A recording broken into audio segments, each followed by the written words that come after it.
Texas. Brooklyn.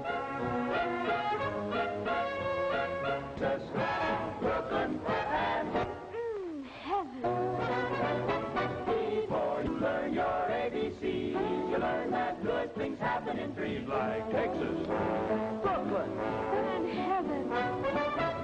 They made the blues a legal crime. the devil has such a terrible time in Texas, Brooklyn. And heaven. Yippee-yi, yippee-yo for the Alamo, where the Blaines are a welcome mat.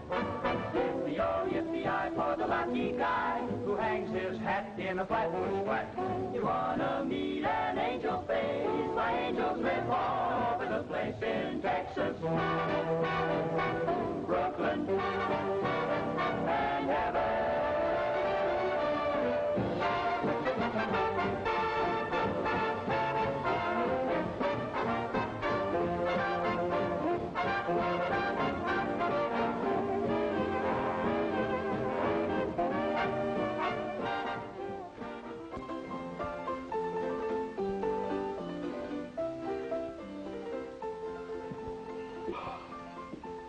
What'll you have? What's with that? What's with what? With that? Oh, house special. You have one?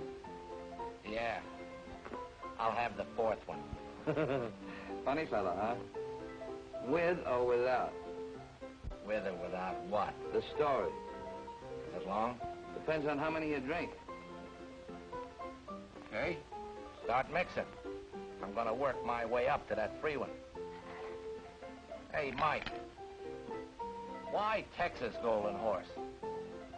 Why not Brooklyn Golden Horse? Because Eddie Tayloe came from Texas.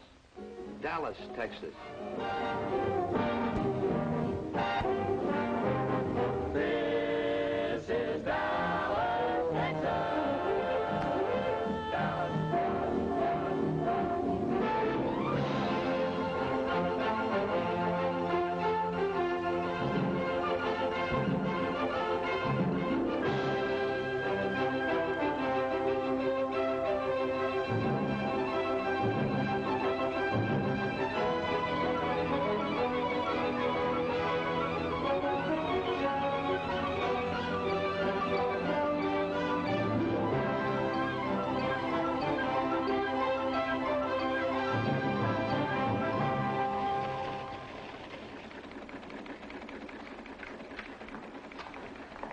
Boy.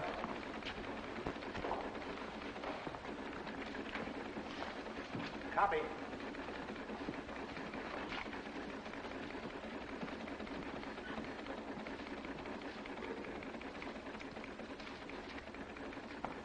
Say, copy. Got anything for me? Nope. You don't expect to get anything for that place. Not on the Dallas News, do you, Eddie? That's good. I'm kind of busy here anyhow. Who are you kidding? Copy! I'll see you.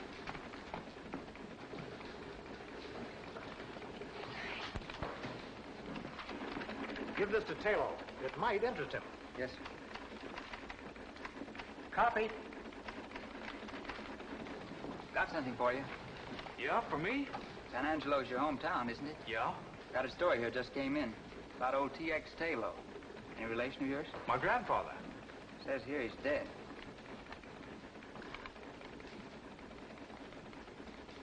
He was a very old man.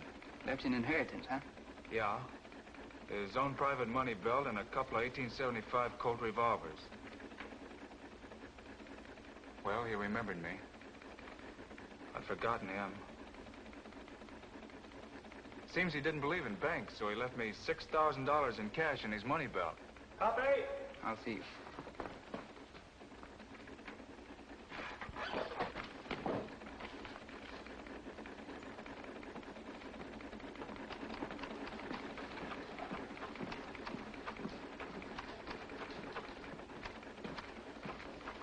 Mr. McGonigal, Yeah?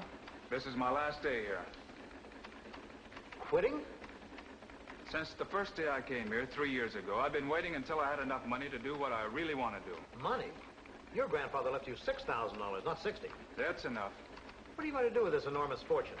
Buy a ranch half the size of Texas? I'm going to New York to finish my play. Uh-huh. Well, when your smash hit pops on Broadway, the Fort Worth section will still be open. On the Dallas News? That's right. No, thanks. So long, McGonigal. So long. Well, good luck.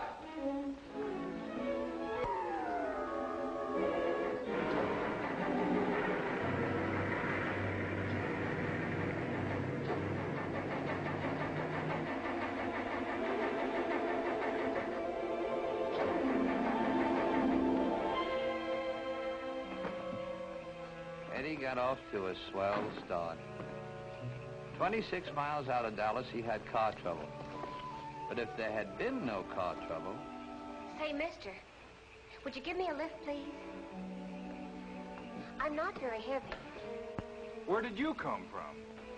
I was asleep there beside the road, and then I heard you making all that noise. I guess it woke me. Go away. You're a very rude person.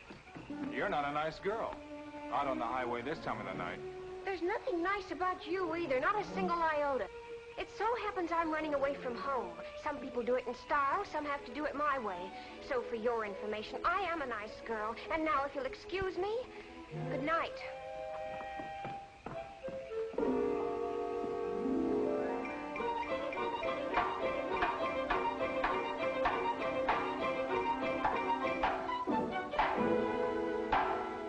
I can't sleep with all that racket you're making. I'm sorry my car broke down in your boudoir. If you had one iota of friendliness, just one iota, I could fix your car for you. That I'd like to see.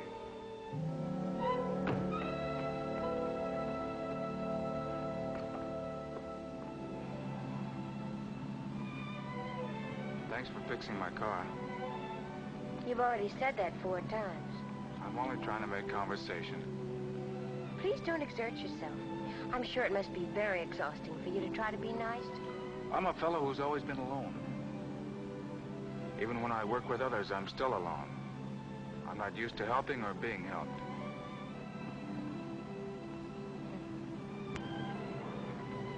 Isn't it funny that I should be running away from the ranch when that's what I like most of all?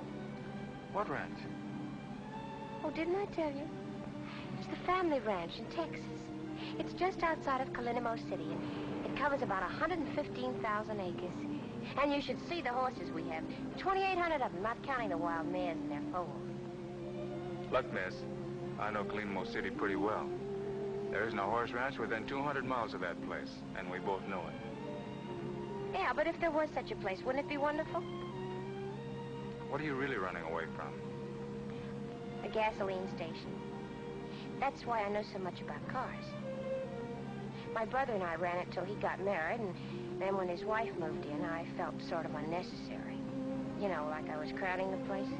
Still, it's better than bucking the world on you. Unless you have a grandfather who left you a hunk of dough. All I have is a diploma from the correspondence school. It's a very attractive diploma, though, and it says I'm a perfect secretary. Shorthand, typing, and business management. You've got a job waiting for you someplace, huh? No, but I'll get one. And then when I've made enough money, I'll come back to Texas and buy myself a ranch with horses. Oh, the loveliest horses. You haven't told me anything about yourself. You've been awfully quiet. We interrupt this broadcast to bring you a very special bulletin. Red Car is still at large. Red Car, who robbed another bank in East Texas this morning, was last seen steaming away in a fast black coupe. Up to 10 minutes ago, he had not been apprehended. Special warning to anyone who might see him. Red Car always carries at least 2 heavy-caliber revolvers. Approach with caution.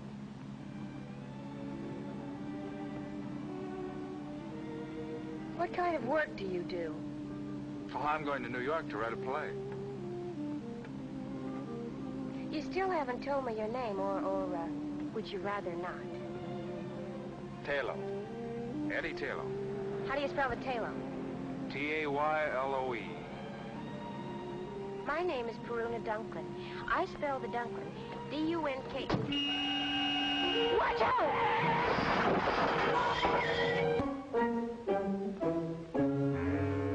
Put those guns down. They might go off. Thank goodness you've come out of it. I thought it was the sheriff and the posse. Sheriff? But it was only Mr. Tebow and the doctor. Now, think quick. They'll be in here in a minute. We'll use the name you gave me last night, Eddie Tayloe. That's what I've already told them your name is. Are you listening to me? I'm listening. My name is Eddie Tayloe. Good. And I'm your sister, Perry. My sister? It makes it look better. Red Car wouldn't be riding around with his sister. What's Red Car got to do with this? Who are you? Eddie Tayloe. That's fine. And don't worry about your money, Bill. I put it under the couch after Mr. Tebow helped me get you into bed last night. I'm getting out of here right now. What happened to my shoulder? You're lucky you're alive. I don't know. And who's this Mr. Tebow? This is his house. He lives here alone. His wife ran away with the dentist, but he doesn't care, he says, because now he doesn't have to pay the bill. Anyway, he helped me get you here after the accident. You remember the accident, don't you? Remember it. I'm still in it. It's getting worse. And we're so fortunate that Mr. Tebow didn't recognize you. Let's get something straight. I'm not Red Car. Of course not. You're Eddie Tayloe. We agreed on that, didn't we? It's not a matter of agreement. I am Eddie Tayloe. And I'm your sister. I have no sister. You better have one if you know what's good for you. Hello, Doctor. Hello, Miss... Tayloe. Perry Tayloe. And, you're... I'm Red Car. You've heard about me, Doc, haven't you? Why, everybody around these parts knows about Red Car. What are you nodding your head for? Don't you believe I'm Red Car, don't you? Yeah. And now, perhaps it would be better if I talk to the patient alone.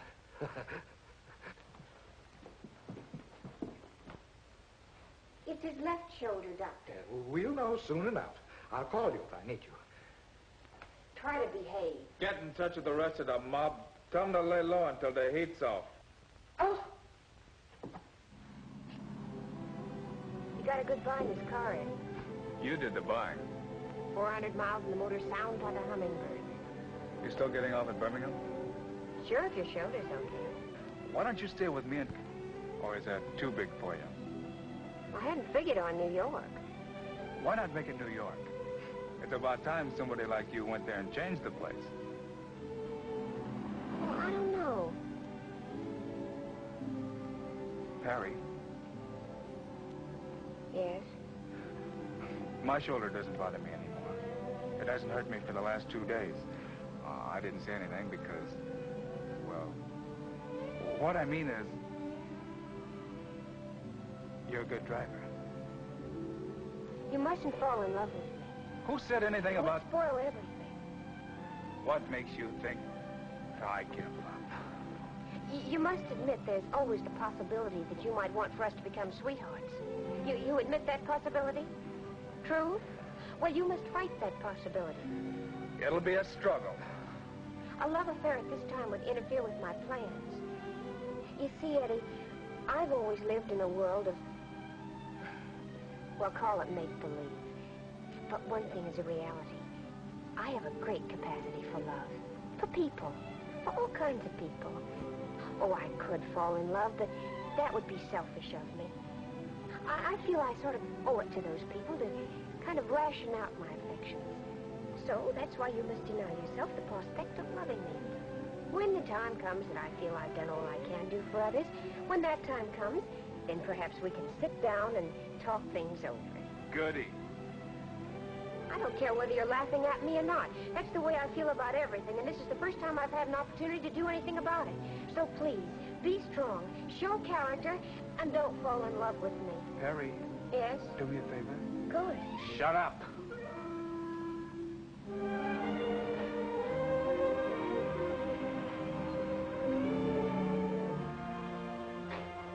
What are you going to do, walk out on me right now?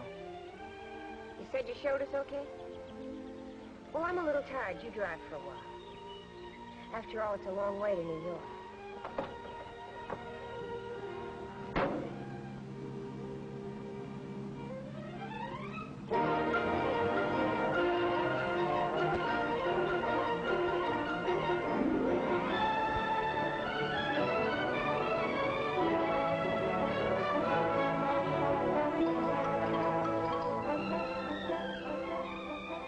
For 6 states, she talked his ears off.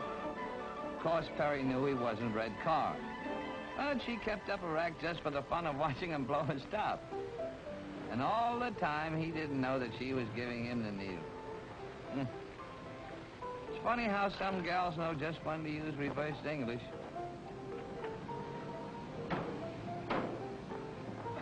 Well, anyway, it's not expensive like the others. It'll make a good hideout. For the last time, I don't need a hideout.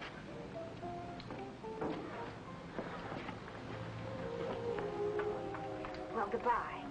I hope you finish your plate pretty soon. Thanks for everything. What's your rush? Let's have breakfast first and talk things over. We've had plenty of time to talk. Now, I'm on my way to Brooklyn. Brooklyn? Did you come all the way to New York to end up in Brooklyn? I've heard so much about it. It sounds like a truly wondrous place. What's so wondrous about it? Brooklyn appeals to me. Is there any reason why I shouldn't make it my destination? Well, that's not a logical question. I can't give you a logical answer. Well, goodbye.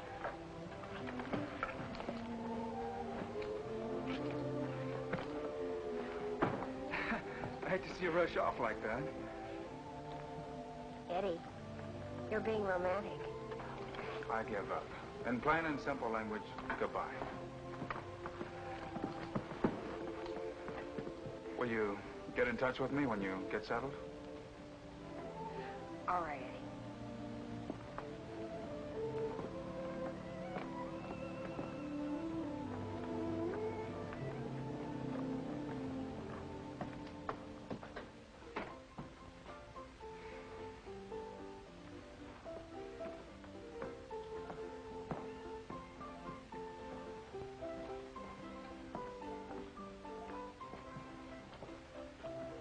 Let me have a room and bath, please.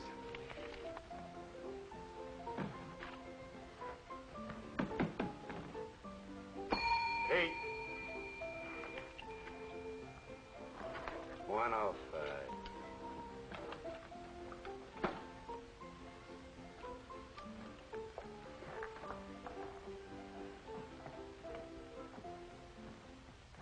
I'm not a bellhop, you understand. I'm a kind of a general all-around everything. A bellhop would starve to death in a flea bag like this. Present company excluded, the customers here are anti-tipping. That's why I gotta be illegal to make a living. Like I take small bets from the horse playing set. I got a regular clientele. You can become a member. Where's the phone? No phone. A hotel without a telephone? Downstairs near the bar, there is a public phone for the accommodation of the guests. That's very accommodating. Frankly, it's a plot against the customers to make them drink. You see, every time you go down to answer the phone, you buy a drink. Well, what if I don't want to drink? Don't be a character. You get into the habit. That's why Mr. Simpson yanked all the phones out of the rooms. Let them do their phoning in the bar, he said. That'll make them drink. Understand the psychology? Well, I don't want to hurt your feelings, but I don't understand the psychology. Look, I'll explain it to you very simple. Say you're a guy, and you answer the phone, and it's your girl, and she says, Harry, take it like a man. From now on, Joe has took your place in my heart forevermore. What is Harry going to do? There is a bar, all laid out for him. Congenial company, and a bartender will listen to anything. What is Harry going to do? Right. And it doesn't make any difference whether it's his girlfriend, or it's the boss, or even if it's the bookie trying to collect a bet. Good news or bad news, he's bound to take a drink. Sometimes to forget, sometimes to remember. And then there's the nervous type.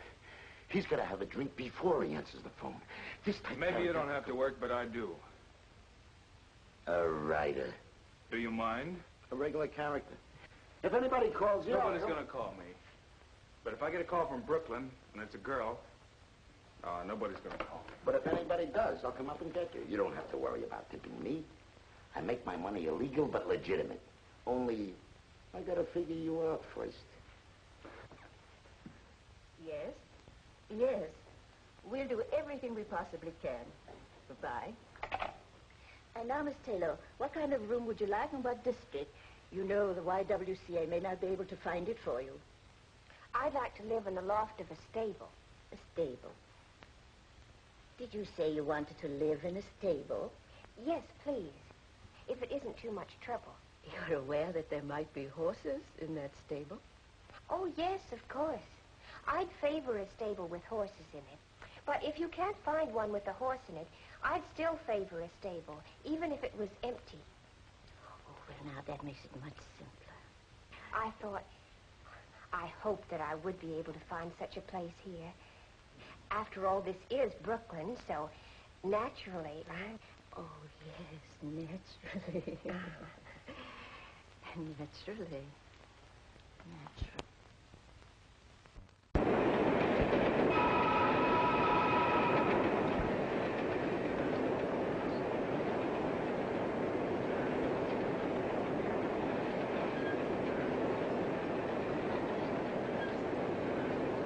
Here, Charles, share this with me. Thank you. Delighted, my dear. Delighted.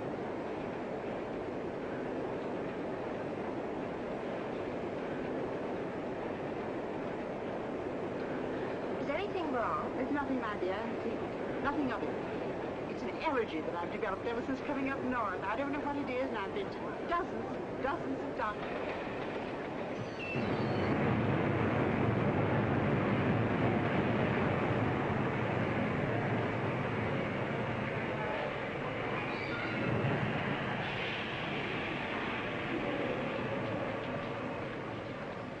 That wasn't a nice thing to do. My dear child, I am ashamed of myself.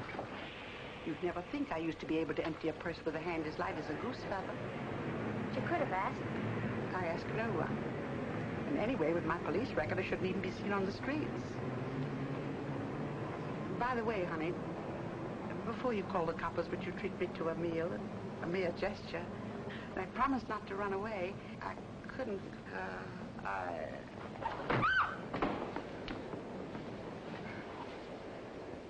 But you gotta answer some questions. Why? Because you have a pencil and a notebook? Because it's the law. I've told you she doesn't feel well. Now, isn't that enough? Okay, we'll let it go at that. Now, how about a nice, clean ambulance? None of that, dear boy. No ambulance. But you're sick, lady. Why make her sicker? Ambulances, hospitals, a lot of questions. I know the whole routine. Very unhealthy, all those questions. Okay, then just give the facts. What's your name? Perry Tayloe. You know, I think we... Mind if I get the facts? Taylo. Add an E. And the lady, ever seen her before? Enough of this. Child, I don't want to burden you with... Oh, dear. Send for the wagon. You know, they should send you home. Two will get you five. She hasn't even got a home. She asked you got a home. And how would you know? Because she's my mother. Your mother, huh? What kind of a daughter are you not to feed your own flesh and blood? Because she was too proud and independent to accept help. And then one day she ran away from home to see what she could pick up on her own. I didn't catch up with her until today. She didn't want to be a burden on me. Or on my brother. You see, I have a brother, too. His name is Edward Tayloe, and he lives at the Grand National Hotel. She's his mother, too.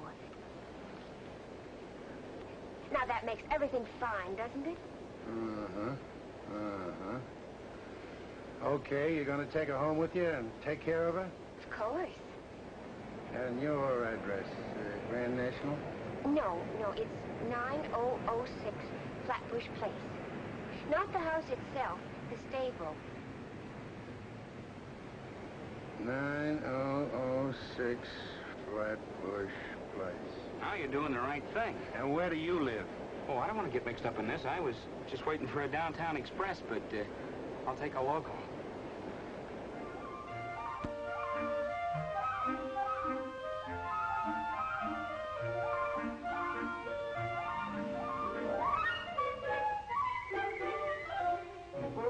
sweet girls please say something?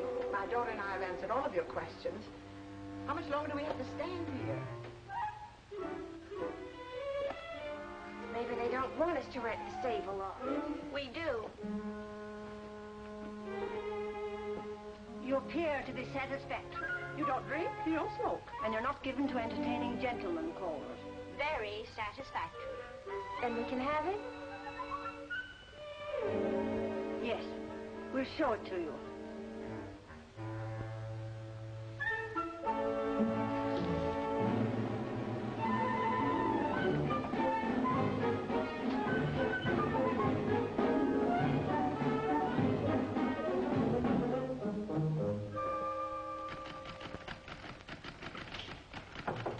Come in. Telephone for you. For me? The police department. Well, it's a gag. Why should the police want me? Don't be disturbed, character. When the police use the telephone, it can't be anything serious. Maybe they just want you to identify a corpse. It's okay, you can go that way. We're informal here.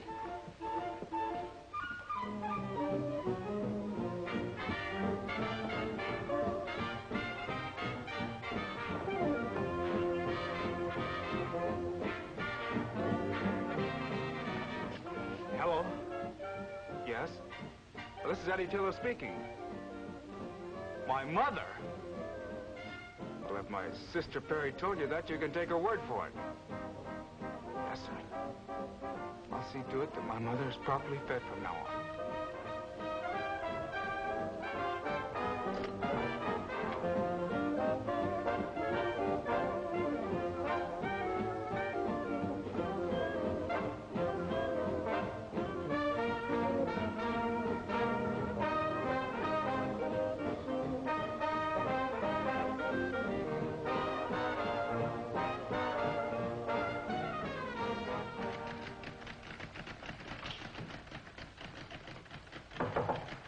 Another telephone call. Your sister. Tell her that I'll take it.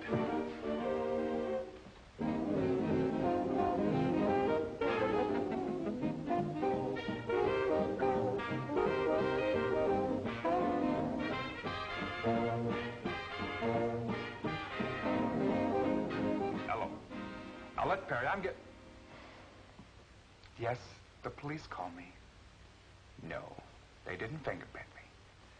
Listen, Perry, how can you get yourself into so much trouble in so short a time? There's been no trouble, not one iota. As a matter of fact, I have something good to tell you. I found a wonderful mother for you. But I don't want a mother. But Red Car needs a mother. Don't you understand the psychology? I don't care if Red Car needs a mother. I'm trying to write a play. All right, but don't get hysterical just because I was trying to help a nice lady who was hungry. So I arranged to have our mother stay with me. Go on, give me the facts. Now, if you'll promise not to get mad, I'll explain something about our mother. You see, many years ago, she had a sort of a tendency to pickpockets. Did you say that our sweet, loving mother has a notorious pickpocket with a long prison record? Will you or will you not stand by me? Of course I'll stand by you. What else am I going to do? But, Perry, please, can't you get yourself involved in something simple? Like a triple murder. Oh, Eddie, I'm terribly sorry I've been such a burden to you. And you have my solemn word that I'll never do anything to make you angry or upset you again. Okay, Perry, okay. I'm not angry with you.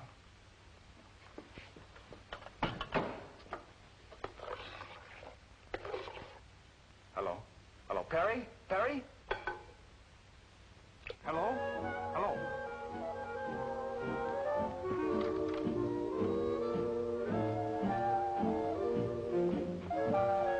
Let me have a double ceremony.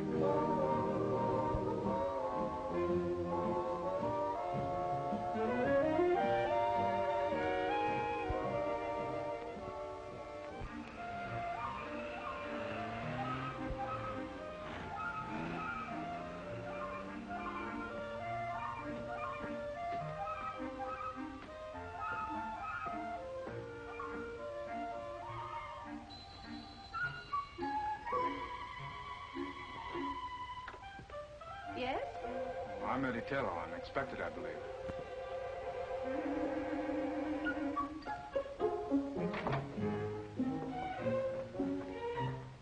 These are my sisters, Miss Pearl Cheever and Miss Opal Cheever. How do you do? He doesn't resemble his mother. He doesn't resemble his sister. No. Oh, I take after my father. Oh. We do not permit smoking here. Oh, I'm sorry. We're very disagreeable Everyone in the neighborhood says we're mean and spiteful. and utterly selfish. And we are. Yes. I'm sure you're not. We do not deny the truth. We're most unpleasant indeed. And we'd rather you didn't go around Brooklyn saying nice things about us. No. My son. My dear, dear son. It's been so long, my darling boy.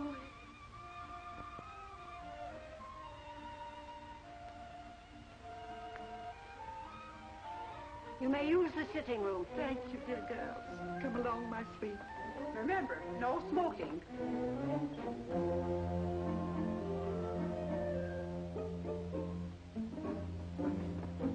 Excuse us, please, dear girls. You could have called me Mother. But I wanted to call you a lot of things. But that triple threat out there stopped me cold. I called you about Perry. Well, it's about time. If I'd known this address, I would have been here 3 weeks ago. Well, Perry didn't want to get in touch with you until you had a job. Now she's got a job. Why didn't you call me? Well, it's a strange kind of a job she's got, my boy. If this job is something you got her, if you're getting her mixed up in something crooked... Just look who's talking. I may have lifted a lever now and then, but I never pulled a bank job. But for Perry's sweet sake, your secret shall remain locked deep within my heart. What about Perry's job? What's wrong? That's why I thought we'd drop down and watch her while she's at work. Then you can decide what course of action to take. Oh, can't you tell me about it? Where's she working? Coney Island. And imagine we can get some hot dogs while we're there. Come along, my sweet.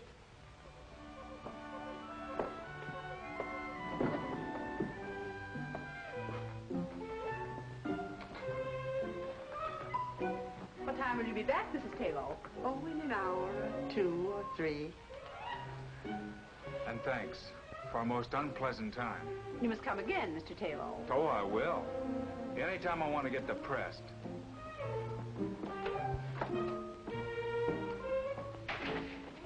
We should have listened in on their conversation. We should have. Next time we will.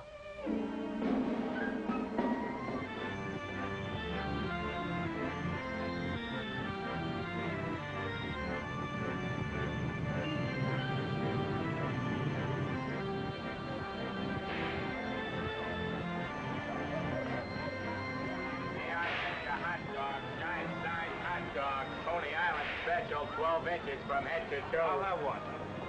You'll have one what? Well, I was under the impression you sold hot dogs here. Well, speak up, buddy. I can't read your mind. Here, get your hot dogs. Everybody likes them. Only 10 to a customer. Mustard? No. Take it or leave it, buddy. In this business, we got a short season.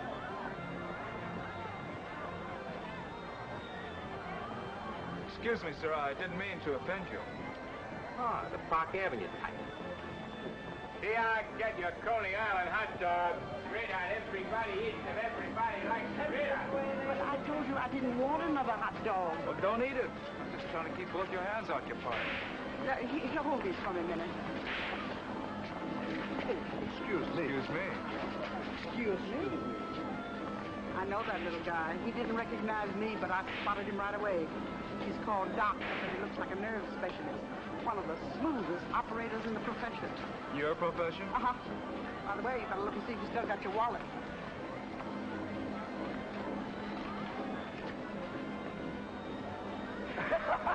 I knew he was lifting levels the minute he bumped into you. And I suppose you lifted it from him to prove to me that you've reformed. No, child. I just want to see if my technique is better than the doc's. Maybe I didn't prepare it. I wish you wouldn't say I'd reform. Makes me feel so old and useless. I think for your pleasure. I give you the greatest entertainment value on the Midway. Ziggy's internationally famous water nymph. This is it. What's Perry doing in there? We're down here to find out. And I hope she can swim. Presenting the water nymph. There they are, everybody. Ain't they out of this world? And each one born and bred in Brooklyn. And this one, all the way from Texas. Miss Perry! Say, she's all right. Folks, these girls are not only gorgeous, they're daredevils, as you will soon see for yourselves behind these closed walls. And now, ladies and gentlemen, I'd like to have you meet the girls personally. Honey, tell the folks your name. Jean Dean. Linda Lombard. Merrill Nemeth. Mill Patrick. Joe Jordan. Jean Stratton. And you, honey. Hey, you. Hey, you. My name is Perry...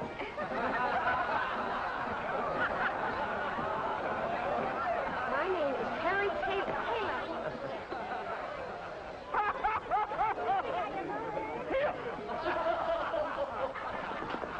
Keep your hands off of her. Go away, Sonny. You bother me.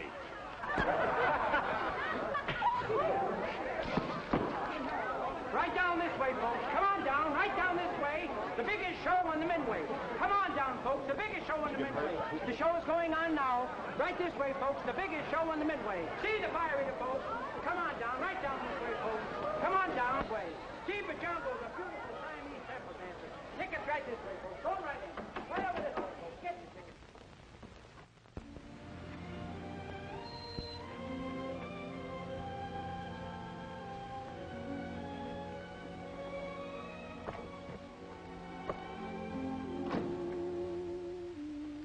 I'm obliged to you, Eddie, even though you made me lose my job. I'm obliged to you because I know you meant well. But in the future, please let me pick my own jobs and you stick to your playwriting. Oh, what's the use? I give up. Here. Call it a loan or whatever you want. You'll need it until you get another job.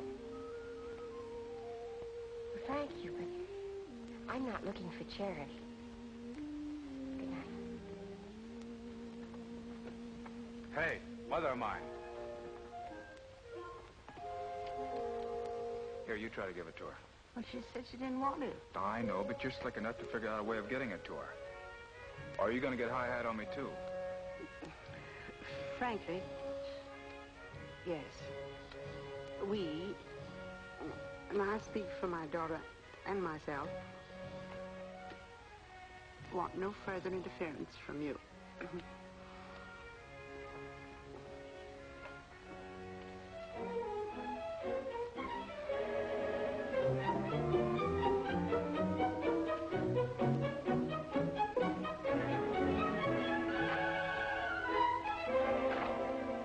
I told you, Mr. Acco never does musicals. Junior, how many times do I have to tell you to keep that phone off the hook when I'm trying to eat? Eating? Yeah, I was having a little snack in there, but I've got a very sensitive stomach, and I can't eat a thing with the phone So ringing. you mean to tell me that you've been eating all the time I've been waiting? Junior, Yeah? who is this man? He wrote a play. I returned it to him, but he insisted on a personal interview with you. I told him you'd be tied up for at least an hour. And all that time you were only eating. Well, why not? I didn't bother you when you were working on your play, did I? Why do you feel that you should bother me when I'm trying to eat? Oh, stop that. This is no beauty parlor. Now, do you mind if I return to my chicken sandwich on white toast with no dressing? Wait a minute. Before you go, I would like to know something. In fact, I've reached the point where I must know. You see, everybody on Broadway has turned down my play. Now that I've exhausted the field, I've got to know. Should I try to write another play? I never read your play. You know... Well, how could you turn it down? Because Junior didn't like it. Junior didn't like it. How could you let a A thing like that passed judgment on my play. Now, wait a minute, son. Take it easy. Junior has an uncanny eye for anything that looks like a potential hit play. Why, he could get 1,000,000 jobs tomorrow any place on Broadway. But he's my son, and I won't let him go. Junior, tell the gentleman if he has any talent. I don't care what he thinks. Well, you asked me a question. Junior will have to answer you. I can't. All right, I'll take his opinion. So Eddie asked Junior. But even Junior didn't like it. Nobody liked it. Eddie was a bust. When I met up with him, Eddie had fire coming out of his eyes and smoke coming out of his ears. Hold it, Mike. You better hitch up that third horse.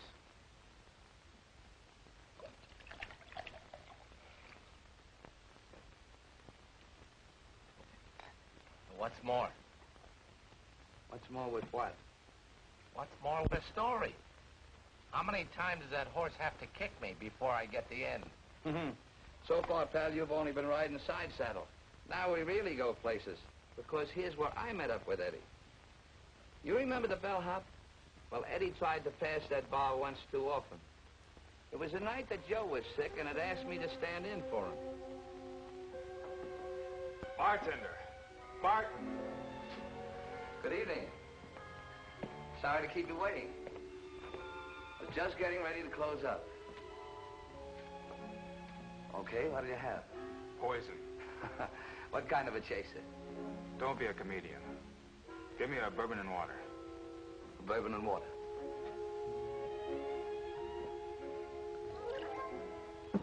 You can call me Mike. Why? That's my name.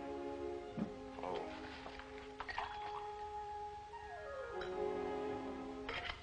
I want a bourbon. Yeah, I know. But I want you to try one of these. It's a little concoction of my own. Look, I ordered a straight bourbon. Yeah, I know. But just try one of these.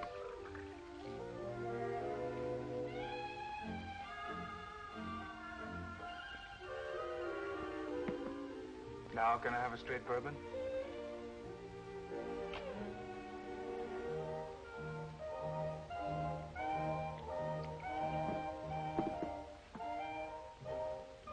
Good, huh? What do they call this drink? Golden Horse. Okay, Mike. Let me have another golden horse.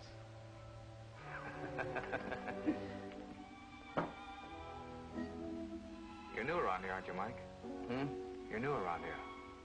Oh, yeah, I'm only here for the evening. Joe has a cold. Oh. Say, Mike, how do you make this, golden horse? Well, first a little dab of Texas sunshine. Then some rain.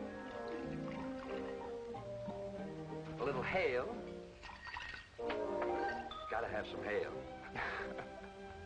Some snow. A couple of earthquakes. Then you make a very tiny waterfall out of it. Just a little teensy one. And you top it off with some good old Mother Earth. I like you, Mike. You've got a great sense of humor. Pour one for yourself. Thanks, Eddie. How'd you know my name was Eddie? Oh, he told me when you first came in.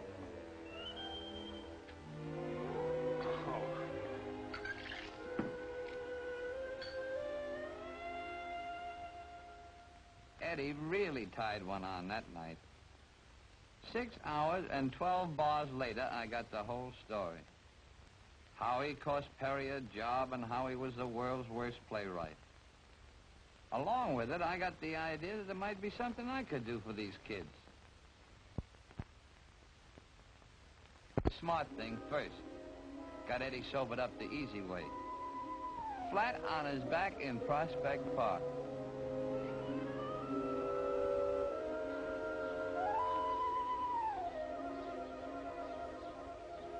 Mike.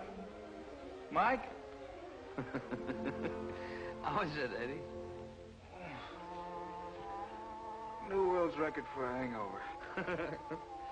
Well, the Turkish bath ought to help you a lot. There's one near here, too. Best Turkish bath in Brooklyn. Brooklyn. A truly wondrous place. I thought you'd like it. At Prospect Park. Oh. I could lie here for hours. It's like Texas, without the sagebrush. You know what I need? A long ride on a horse. That picks me up. Well, let's try the Turkish bath first. And while we're there, you can get your clothes clean. Then, if you want, you can rent a horse. I'll go along with you on that Turkish bath deal. The horse is out. It's going to be pouring here in a few minutes. I wouldn't take a mule out in such weather. Say, I know where we can rent a horse and the rain won't even touch us. You can have any kind of a gait you want, fast or slow, or one that'll rock you like a baby in a cradle. And you can have your Texas sagebrush, too. Where is this heavenly spot? Right here in Brooklyn. This Brooklyn is truly a wondrous place.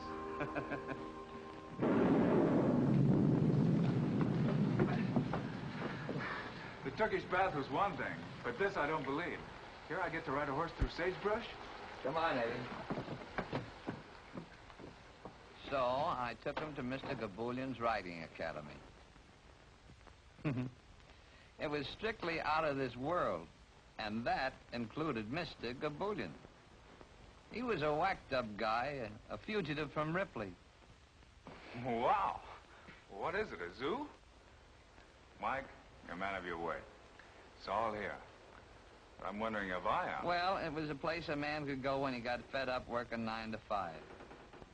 For 2 bits at Mr. Gaboulian's, he could live dangerous, sail the 7 seas, and track down wild game. Yeah, the academy was something. And it was just what the doctor ordered for the kid. Soon as Eddie got 1 foot inside the place, I could see his troubles begin to peel off. I give you your choice of any horse in the place. Use that one.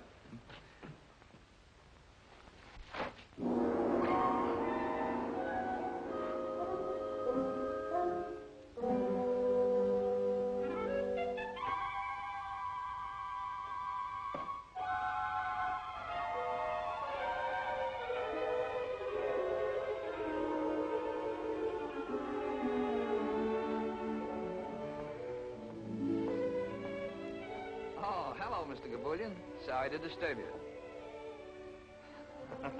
Meet my friend Eddie. Eddie and I want to ride your horses. Excuse please, gentlemen. The rain was so heavy, so I think nobody comes. So I have me sleep in the house on the elephant. Excuse, gentlemen, please. Please. What's he doing up there? Huh?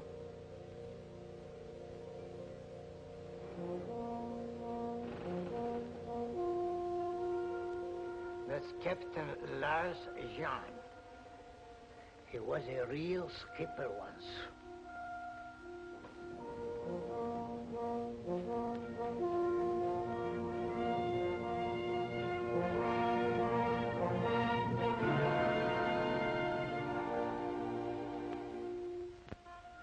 That boat teaches you not to become seasick, huh?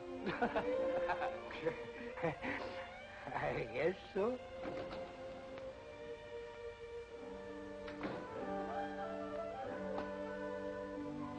Please, gentlemen.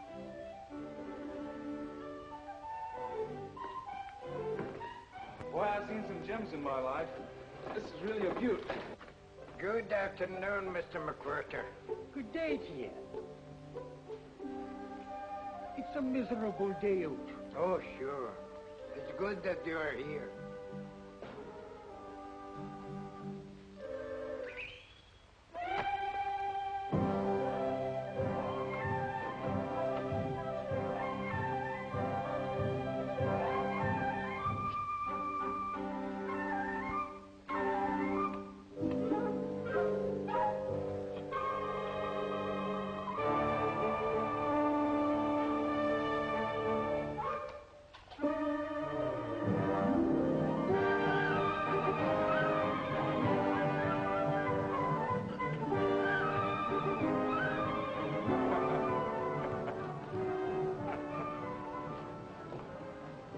Mr. Robert Bruce McWhirter.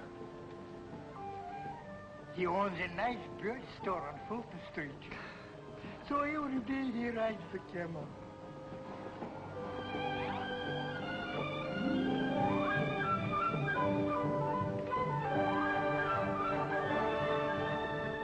like he's having a lot of fun. Lot of fun. That's the only thing that makes him happy.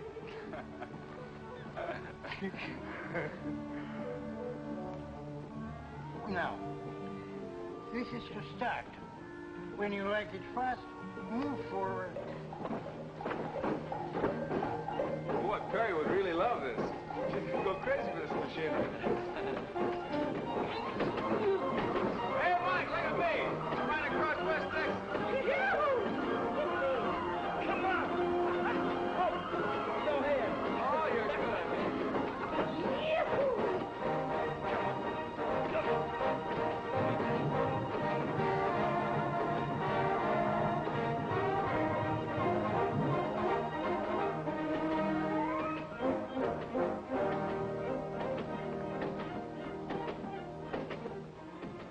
Mr. Gabulian.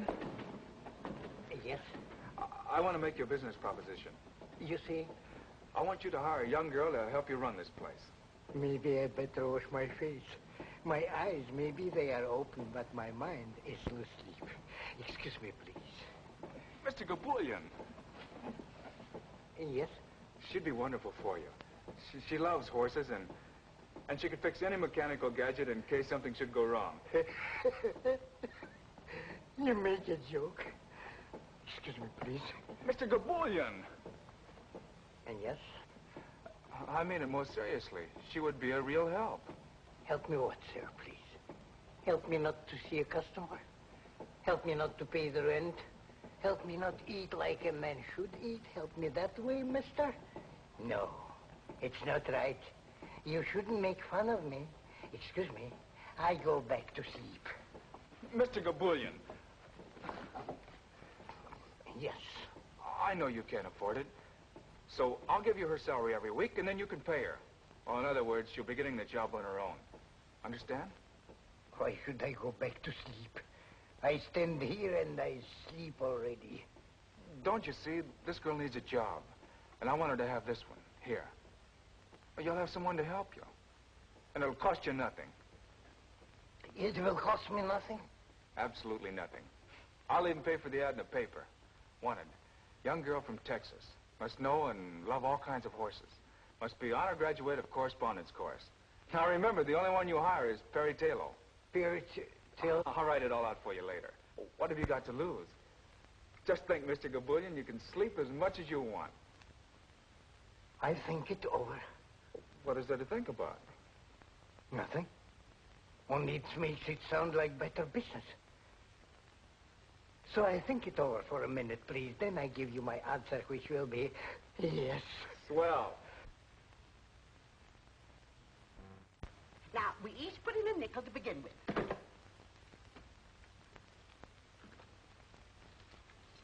That's my girls. Now, let me see your hands. Now, you remember you all promised Perry you'd learn to play games. You know how anxious she is to liven up the place. And how are you going to play poker if you don't let me teach you? That's my girl. Well, you have a very bad poker hand, dear. 2, 4, 7, 10, jack, just nothing at all. But if I were you, I'd hold on to this jack, because that's your highest card, see? And ask for 4 more cards. I'll gladly give them to you. Nice, fresh, new ones. Now, no, you hold on to that, dear. Now, Ruby, let me see what you have. Why, that's wonderful. You've got a pair of 4s. Now, if I get a pair of 2s or 3s, you'll beat me, you see. You see how simple it is to play poker? Now, dear, let's see what you have.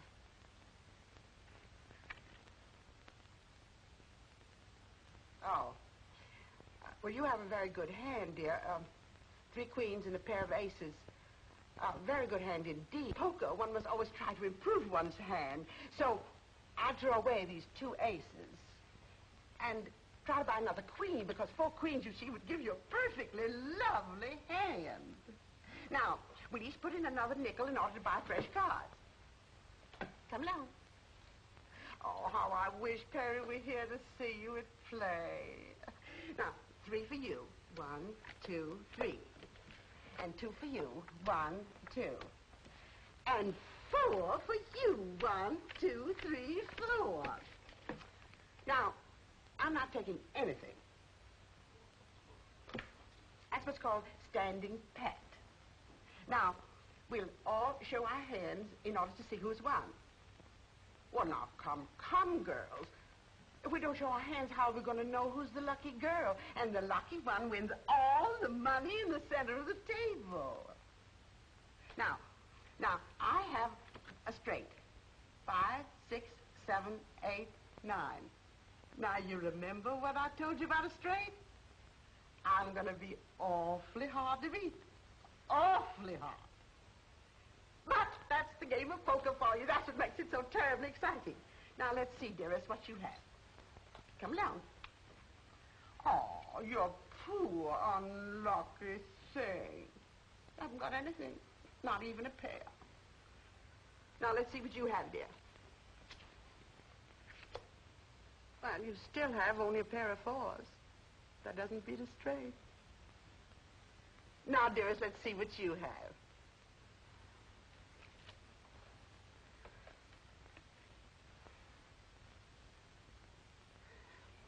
Four queens. 4 of a kind beats a straight. That's what you taught us. I sure enough taught you that. I sure enough did. Well, we'll have to try another time. I've got a job, a new job, a wonderful job, a most heavenly job. Oh, good news is always good news. I'm so happy for you, darling. It's just what I've always wanted. Horses and a camel and an elephant and a lot of other things. I didn't know the circus was in town. It isn't. We always know when it comes. We always get free passes from our grocer, Mr. Brickle. No. It's a riding academy. And all the animals are mechanical. But they're so lifelike they're practically real. And I'm to be executive manager. Isn't that too good to be true? Oh, no. But I've got to have a riding habit. I wouldn't look as if I were running the place unless I did. You know, I've noticed that our dear, dear Cheever sisters are very handy with the sewing machine. We've never made a riding habit. Only Mother Hubbard's. And slip covers. Yes, but under my supervision, dear girls, you'll make a riding habit, a more than suitable riding habit. But first, let's return all the losings to the losers. You were the only loser. Well, I guess I'll have to teach you how to play gin rummy. There were about 50 other girls for the job, but I got it. All in all, those 3 ghouls downstairs clipped me for $8.40. I tried blackjack, casino, double solitaire. I even invented a game and called it Chuck Full of Luck. But that's a commodity on which the Cheever sisters seem to have a monopoly. But it's worth it. Do you notice how congenial they've become? I knew it would work, and I'm so grateful to you. After all, it's your money, child. If you don't mind spending it, trying to warm up those 3 ice cubes in petticoats. Turn around. Not that I think they ever will warm up. Oh, yes, they will. I've already convinced them to come to the academy one of these days and try a ride on the animals. I don't get it. This concern you have for other folks. I don't get it at all. I met a lot of people in my day, both inside of prisons and outside. But somebody like you, what do you expect to get out of it? Oh, if I can make people happy, it makes me feel good, that's all. Well, what about making yourself happy? But I am. Very. I'll let you in on a little secret. You're not. And I'm referring to that certain party named Eddie Tayloe. You know, I was in love with my probation officer once. I had such a crush on him, it gave me a thrill just to report to his office. But of course, I had to curb any display of affection because, after all, he was my probation officer. But you and this Eddie. How do I look? Don't ask me, ask Eddie Tayloe. Dear child, you interfered in my life, so I feel I have a right to interfere in yours. You did something that state prisons, penitentiaries, small jails, and 8 parole boards couldn't do. You made an honest woman of me. Of course, there's enough larceny left in me to keep me attractive. But I want to do something for you. May I, sweet? I know what you're going to say. Well, then why don't you do it? I can't. I can't now, not until he's finished his play, because that's what he wants to do more than anything else in the world. And I wouldn't want to clutter things up for him. You could help. That's what a woman's for, to make a man think he's successful. Oh, no. He told me definitely. He works alone. After he's a success in the theater, then maybe... Well, maybe then. Well, I tried to help. But you have. If I were certain, if I were really certain that Eddie wanted me, you know what I mean. you can do is to call up that idiot and tell him you're working and where. I'll do it right now. Do you think you'll like me in this outfit? Well, I don't know about him, but a normal male, well, a normal male would be very normal about it. Eddie.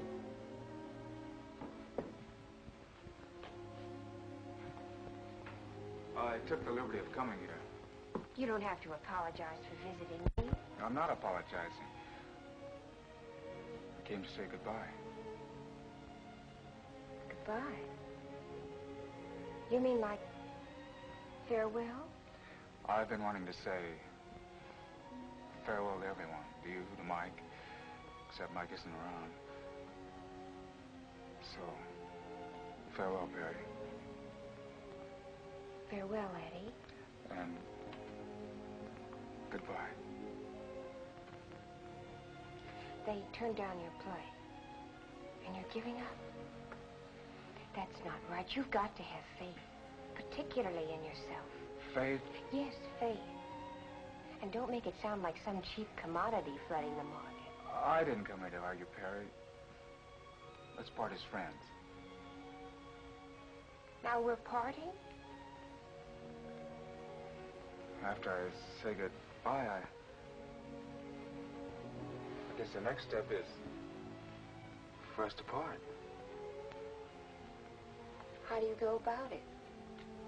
Well, I wasn't planning on shaking your hand, if that's what you mean. Of course not. Or waving so long or slapping you on the back.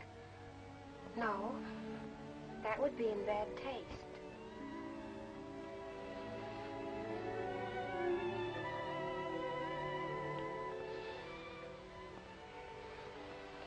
You may fall in love with me now. Thanks. Mr. Gabulian. Yes? I have figured out just how this business should be run. You see? I've made a graph according to seasonal changes. Excuse, please, I go back to sleep. And Mr. Gabulian. Yes? I have made a very detailed study as to why business has been bad up till now. The study she makes. It's easy like pie. When nobody comes in and uses the machine, then business is bad. So far, 6 months, 3 people come in, so I know business is bad. I know it, Mrs. Gabulian knows it, and all my relations know it. Now she comes and makes it with pen and paper and tells me that business is bad. Big surprise. Excuse, please, I go back to sleep. He's upset because I had him print up 1,000 handbills to advertise the place. Mandy's going to give them out in various sections of Brooklyn. You think that'll help, huh? Oh, yes. The point is so few people really know about the Academy. Oh, we have 2 regulars, like Captain Jean over there and Robert Bruce McWhirter, who comes in every day to ride across the track. Is he still at it? Huh? How did you know about him? I think I'll take a pony ride. Why, Mr. McWhirter, are you going to take another ride today? Indeed I am. I've been feeling restless all day, and I thought, if no one else is going to use it... Oh, no, Mr. McWhirter. That camel is yours. Thank you.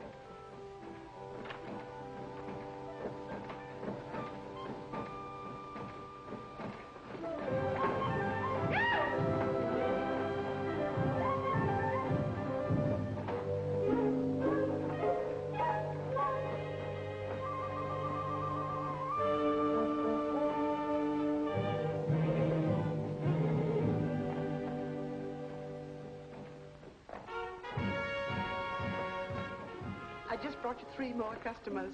All right, girls, come in. They were a little unwilling at first, but here they are. Well, I'm sure you'll all have a perfectly wonderful time. Why shouldn't they have? I just taught them how to shoot craps. They won close to $6 from me, and the dice were loaded.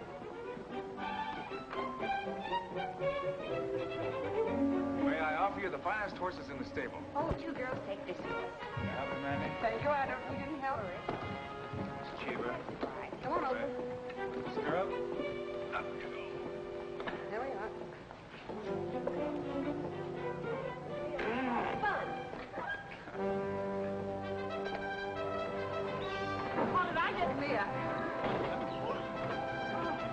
Let's go.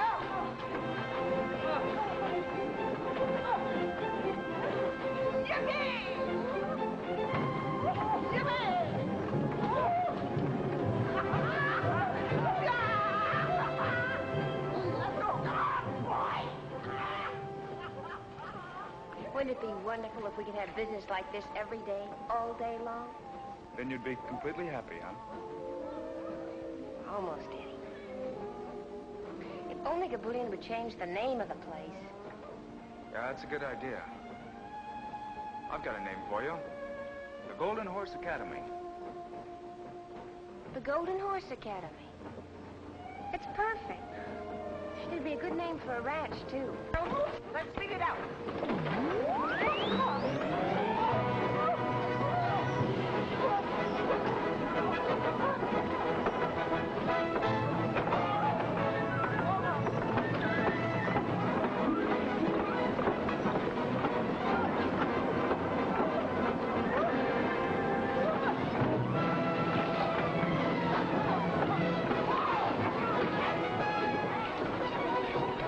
What can that be?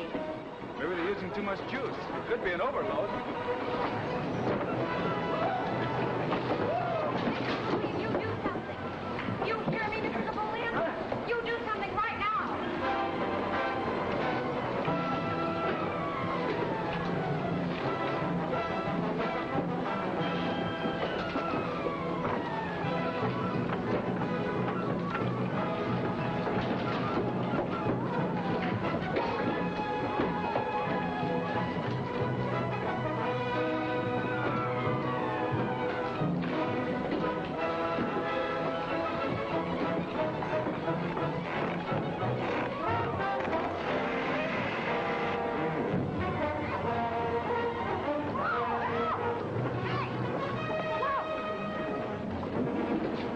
Where's the main switch?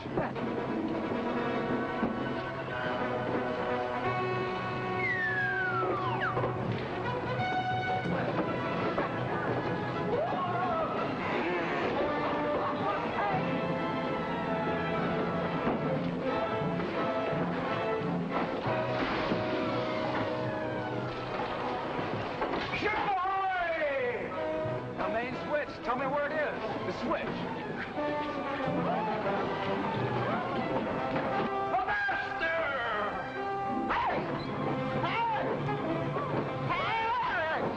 Man the lifeboats!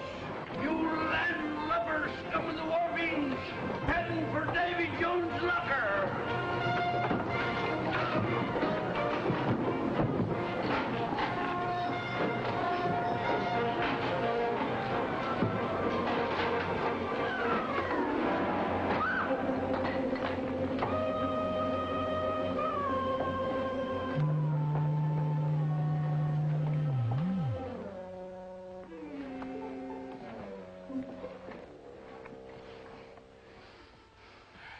What happened, please? What a ride. Too much business. Just too much business. Yes.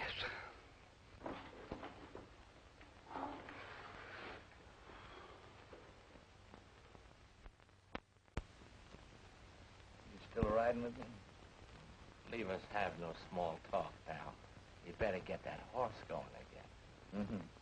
This one you get for free. That's the one I've been waiting for. Well, by this time, Gabulian had enough and decided to sell the joint. And who do you think bought it? Eddie. And you know why? Just to keep Perry working, just to give her a job. Of course, Perry didn't know that Eddie sunk his last $800 in it.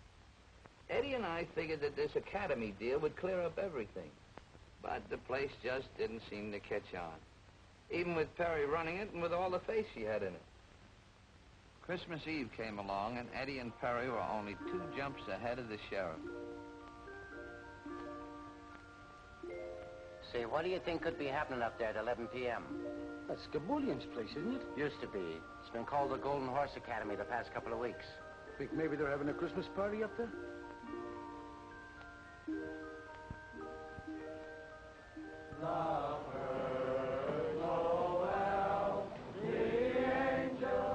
We had a big party. Well, it was supposed to be big. But we wound up just trying to be gay. Robert Bruce McWhirter showed up, along with a whole gang of Santa Clauses, all members of the Big Brothers of St. Nicholas, South Brooklyn branch. The old boys rode the stuffing out of the menagerie, but the cash register never rang once.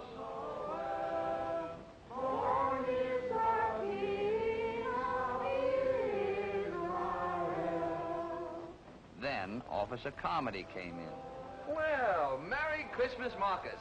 I'd like to have you meet my friends Perry and Eddie. How do you do? How do you do, Marcus? I said I'd like to have you meet my friends Perry and Eddie. Oh, how do you do, and a very Merry Christmas to you. I've noticed the lights up here ever since I've been on duty, but I did nothing about it. That's right. Tonight's the night for leaving people alone. Yet, then I see what looks to me like a crowd of Santa Clauses come into this building. I follow them in. Get the point? Oh, great work. When I saw his eyes pop at the place jumping with Santa Clauses, something snapped in my noggin. Strange, yes. But nothing that would make me report this incident to headquarters. You see, Christmas Eve is a night for leaving people alone. What do you mean there's nothing wrong? How would it look if a passerby saw them come in and reported it to your superior officer? How would you look if you said you didn't think it was important enough to call the station when you saw a horde of Santa Clauses come in here and take over the riding academy at this time of night? You think I ought to check with the sergeant? Is that the sort of thing that happens to you every night? But this is Christmas Eve. Well, does that explain the situation as far as an officer of the law is concerned? Don't let anyone leave. I'm going to call the station. Come with me. Give me the numbers of all the newspapers. Manhattan as well as Brooklyn. Hello? City desk, please. Soda, Pop? Yes, dear. I'll have just a teensy.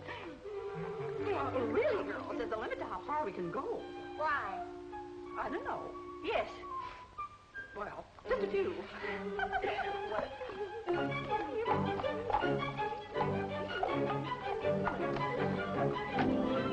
Sure you're not drunk, Comedy? All right, I'll check on it. I'll check on you at the same time. Sure there's a story in it. Sounds like a lot of human interest. I'll send a man over. Right. Well, if you won't help me, I'll call the police commissioner. I tell you, he does this every Christmas Eve, but he always gets home in time for dinner. Something must have happened to him. Here's a newspaper in the Bronx. Well, give it to me. We want complete coverage. 50 Santa Clauses? This time of the night? Have you got the address? Yes, Alice, I've already called the police. Oh, you have too? Well, what could have happened to them? We just got a tip about 100 Santa Clauses, all drunk, running wild someplace in Brooklyn. Yes, lady, I got all that. Now, how was your husband dressed? Oh, like Santa Claus, huh? Maybe he got stuck down the wrong chimney. Now, look, lady, don't take it so serious. We'll find your husband all right. No sense of humor. Gin.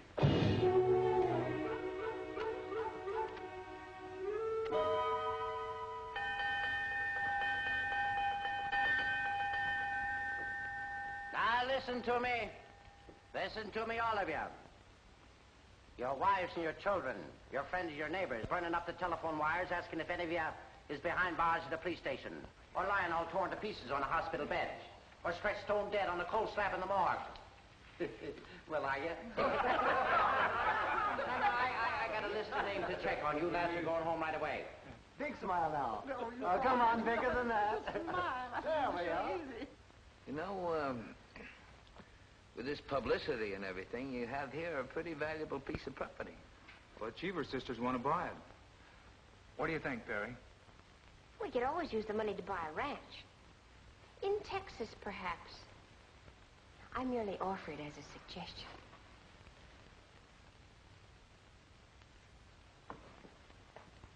We'll raise herds of golden horses, Eddie. Real golden horses. Maybe 50 of them to begin with. And a lot of little golden coats. 100 golden horses, Perry, to begin with. And after that, well, maybe many more. You know, my grandfather used to have several thousand on his ranch. Eddie Tayloe, now don't you start pretending.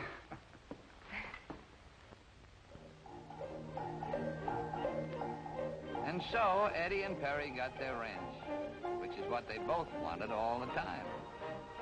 Now in Texas, babies come on golden horses. None of that stalk business in Texas, no sir. And that whole ranch was loaded with golden horses. You expect me to believe all that? How'd you like the drink? Fine. Didn't even feel him. So long, Mike.